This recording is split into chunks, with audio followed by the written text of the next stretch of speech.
nih, aku tuh iri tau gak sih Kak kalau misalkan ngelihat kayak gini tuh kayak ya Allah gitu, kapan nih aku bisa kayak adik-adik semua gitu. Karena aku berhijab, waktu aku memutuskan untuk berhijab itu tuh kayak aku ngulang lagi dari Iqra gitu.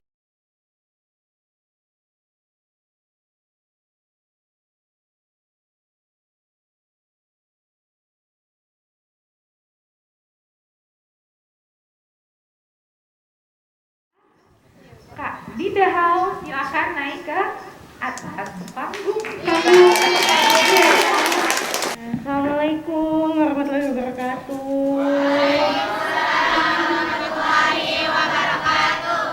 Wah, Masya Allah, aku senang banget bisa datang ke sini, ketemu sama Bapak, ketemu sama adik-adik semuanya. Ini masih pada puasa nggak sih? Oke. Udah ada yang batal belum? Belum. Hari ini aku tuh ngerasa eh, teringat lagi kembali ke dulu. Zaman di masa waktu papaku tuh masih ada. Waktu itu aku posisinya kelas 2 SMA. Dan aku homeschooling, aku nggak sekolah formal. Di sini ada juga ya Pak ya. Oh, 15 orang. Kenapa aku nggak sekolah formal dulu? Karena aku dari kecil sudah, bukan kewajiban sih sebenarnya, tapi aku dari kecil sudah bertanggung jawab, berusaha untuk membantu papaku. Kebetulan waktu itu papa sakit ginjal, di mana beliau harus cuci darah seminggu 2 kali selama 4 tahun, sampai akhirnya beliau meninggal. Nah, waktu itu banyak banget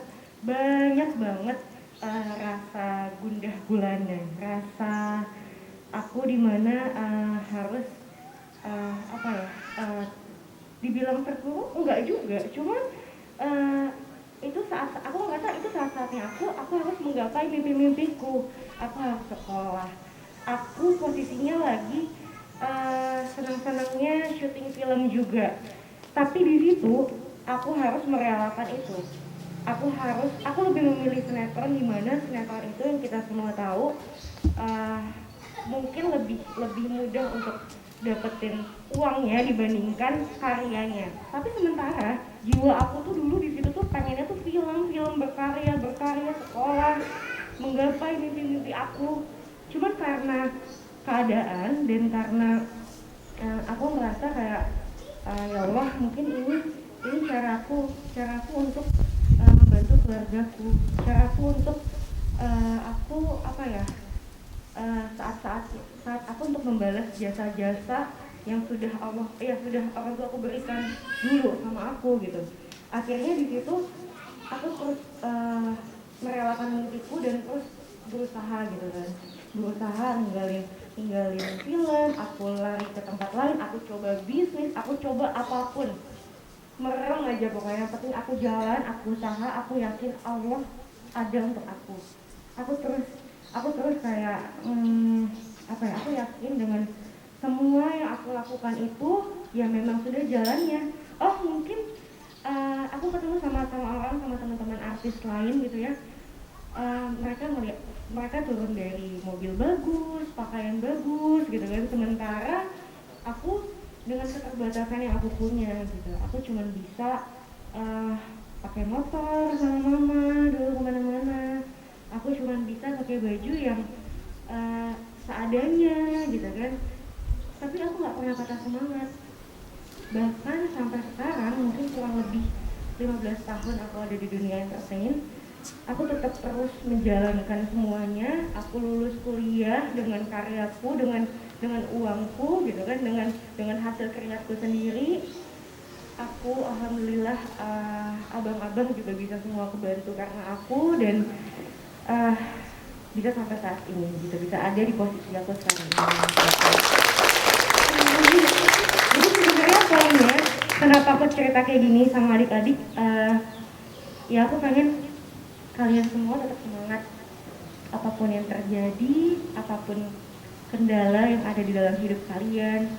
Ya inilah hidup gitu, inilah uh, usaha untuk kita ngebuktikan, untuk kita mencapai mimpi kita, untuk kita terus berjalan, bergerak, hidupkan harapan-harapan kita. Jangan sampai kalian menyerah dan stuck di situ aja, tapi terus untuk maju gitu loh. Jadi buat adik-adik semua di sini, semangat terus dan apa ya, percaya bahwa pertolongan Allah itu pasti selalu ada untuk kita gitu. Masya Allah udah sedikit ya dengar cerita dari Kak Dinda. Jadi nanti masih pengen ngobrol banyak lagi ya, Kak Nelsa sama Kak Dinda gitu. Kalau Ramadan tahun 2022 nih, apa nih Kak yang kerasa beda sama tahun-tahun sebelumnya? Kalau yang kerasa beda adalah aku yang pertama, aku udah punya anak, jadi pasti udah beda rasanya. Soalnya kalau misalkan tahun kemarin itu kan yang dipikirin hanya diri aku sendiri. Yang punya suami, yang dipikirin nambah satu yaitu suami gitu kan. Dan sekarang alhamdulillahnya Allah langsung kasih rezeki, Allah langsung kasih syaka gitu kan. Akhirnya aku setiap sahur, setiap buka puasa itu tuh cuman ya nggak cuman mikirin aku dan Ray aja, tapi ada Syaka sekarang yang bikin rame di rumah lah gitu. Masya Allah, pekerjaan di bulan Ramadan gitu. Karena saat-saatnya tuh lebih banyak di rumah sama keluarga. Aku pengen kayak tarawih bareng gitu kan. Biasanya kan kalau di sini kan jarang banget yang salat tuh jemaah tuh untuk sama keluarga tuh jarang. Biasanya kan lebih banyak di luar. Kalau aku lebih banyak bareng-bareng sama keluarga, terus manfaatin waktu, manfaatin banyak baca, kayak gitu-gitu aja sih. Ada yang ikutan baca juga nggak di sini kalau lagi Ramadan? Ada. Baca apa? Baca Al-Quran ya, Masya Allah ya. Aku tuh iri tau gak sih Kak kalau misalkan ngeliat kayak gini tuh kayak ya Allah gitu, kapan ya aku bisa kayak adik-adik semua gitu. Karena aku selalu ngerasa kayak ilmu tuh masih sangat sedikit, masih kayak ngaji pun masih terus belajar gitu kan. Kayak aku mulai lagi tuh dari awal, sempat kayak tahun-tahun kemarin sebelum aku berhijab. Waktu aku memutuskan untuk berhijab itu tuh kayak aku ngulang lagi dari Iqra gitu, terus aku sampai nangis kayak ya Allah gitu. Tapi bukan nangis karena aku malu, kayak aku nangis karena aku tuh ngerasa oh Masya Allah, aku tuh masih diberikan, hatiku tuh masih tersentuh gitu. Allah masih kasih kesempatan untuk menyentuh hatiku, untuk belajar gitu. Dan aku bersyukur gitu, karena yang aku takutkan adalah aku sudah tidak punya rasa rasa untuk belajar, rasa untuk rasa untuk dekat sama Allah. Itu yang sangat-sangat aku takutin sih Kak. Makanya ketika ketemu kayak gini itu benar-benar salah satu hidayah juga buat aku untuk menjadi pengingat aku untuk terus belajar setiap harinya sih gitu. Alarm buat kita, betul. Masya Allah, terima kasih loh Pak. Iya gitu. Tadi tuh karena Kak Dinda ya abis nyebutin tentang berhijab gitu ya Kak. Jadi penasaran dengan ceritanya Kak Dinda menjalani waktu karirnya gitu ya. Dari dulu kan pasti banyak lika-likunya gitu ya, sampai detik ini lika-liku Kak Dinda dalam menjalani karir sampai memutuskan untuk berhijab ujung-ujungnya kan itu pasti akan mempengaruhi ya untuk karir Kak Dinda juga gitu. Itu seperti apa tuh Kak? Ya jadi aku itu berhijab tahun 2019 awal. Tapi niat aku untuk berhijab itu dari 2014 atau 2015. Tepatnya setelah papaku udah gak ada gitu kan. Nah, dari dulu tuh aku pernah mimpinya itu tuh selalu serem gitu, kayak misalkan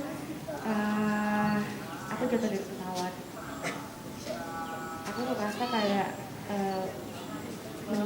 meninggal gitu loh. Jadi kayak di situ yang ngebuat aku tuh kayak terpacu untuk nggak bisa kayak gini terus tuh, nggak bisa gitu. Lo harus berubah gitu.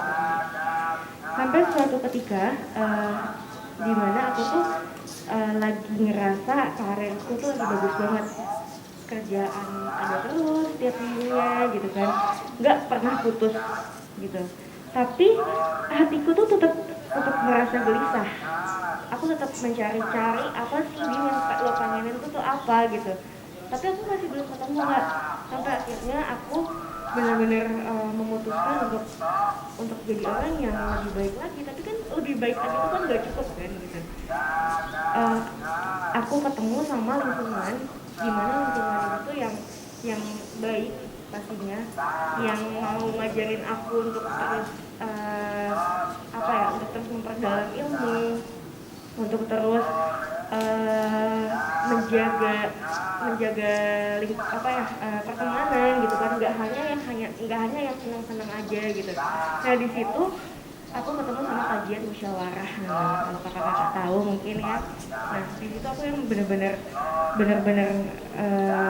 belajar, terus benar-benar memantapkan hatiku untuk berhijab. Padahal setelah aku berhijab itu tuh tawaran film, tawaran sinetron yang membuat aku tuh untuk copot hijab lagi tuh pasti ada gitu kan, namanya godaan, cobaan gitu. Tapi karena aku ngerasa enggak, ini hidup lo tuh nggak cuman gini-gini doang, hidup lo tuh lo akan ada di fase dimana lo akan meninggal, lo akan ditanyakan apa kebaikan apa yang udah lo buat di dunia ini gitu. Dan itu yang membuat aku kayak yakin kamu harus jadi lebih baik lagi, kamu harus fokus sama akhirat juga gitu, nggak hanya dunia aja yang kamu kejar gitu. Jadi kekhawatiran akan terputusnya rezeki tapi pengen berbuat baik itu harus dihilangkan ya. Iya betul Kak. Dan aku tuh apa ya, aku ngerasa kayak pada saat itu tuh kayak pilihannya tuh cukup berat gitu kan, karena baru berhijab sementara tawaran film, tawaran sinetron yang mereka taunya tuh aku mungkin masih belajar banget, mungkin masih bisa kali untuk copot hijab gitu kan, karena kan mereka taunya dari kecil aku tuh tidak berhijab kan. Nah cuman aku nggak mau gitu, aku ngerasa enggak kok, aku masih bisa dapetin rezeki dari tempat lain. Aku nggak mau aku yang mengejar dunia, aku pengen gimana caranya tuh dunia yang mengejar aku gitu sih. Dan alhamdulillah Allah kasih kekuatan sampai sekarang, dan semoga aku bisa terus istiqomah gitu, Allah terus jaga. Keren banget ya Kak